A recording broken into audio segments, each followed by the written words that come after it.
ወደ ቀጣዩ ዜና አልፋለሁ። ኢትዮጲስ በአዲስ አበባ ትምህርት ቤት ተገኝታ ነበር። በዚያም አዝናኝና የረሴ ጊዜያቶችን አሳልፋ ተመልሳለች። ልጆች አዝናኝ ዘፈንና ግጥም አቅርበዋል።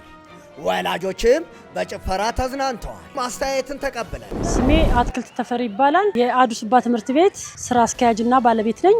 እንግዲህ ኢትዮጲስ ዛሬ ትውልዱን የንባብ ልምድ እንዲኖረው ለማድረግ ከኢትዮጲስ ጋር እናንብብ የሚል ፕሮግራምን አዘጋጅተን ወላጆች፣ የአካባቢው ነዋሪዎች ተደስቶ ጥሩ ጊዜ ያሳለፍን ሲሆን ኢትዮጲስን በጣም እናመሰግናለን፣ እንወድሻለን እንላለን።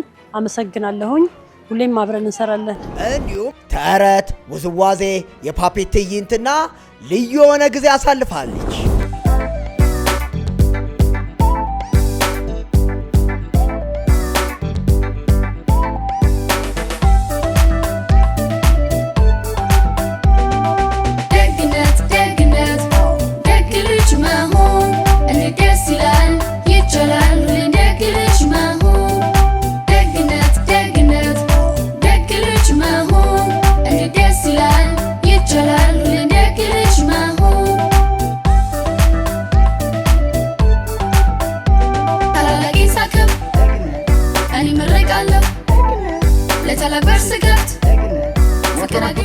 የወርቅ ሜዳሊያ የአምስተኛ ክፍል ተማሪዎች አሸንፋቸዋል።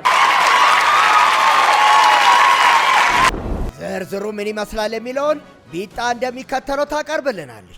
ጀቱ በራሪው ዛሬም እንግዲህ እንደተለመደው ኢትዮጲስን ተከትዬ አዲስ አበባ ትምህርት ቤት ተገኝቻለሁ። በዚህ ኢትዮጲስ መታ ከጓደኞቿ ጋር ቆንጆ ጊዜ አሳልፋለች። በጣም የሚገርም ደግሞ የአዲስ አበባ ትምህርት ቤት ተማሪዎች በጣም ብዙ ችሎታ አላቸው። አጠገቤ የምታያት ጓደኛችን እንደምታየው አንገቷ ላይ ሜዳሊያ አለ። በምን እንደሆነ ታውቃለህ? ጀት ውድድር አሸንፋ ነው። ጎበዝ ባህላዊ ተወዛዋዥ ነች። ስትወዛወዝ በጣም ጎበዝ ናት። እኔንም አሁን ልታስለምደን ነው። ታስለምጂኛለሽ?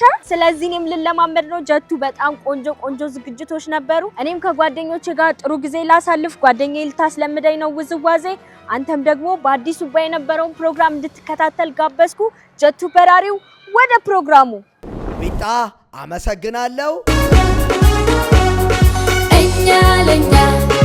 እኛ ልጆችን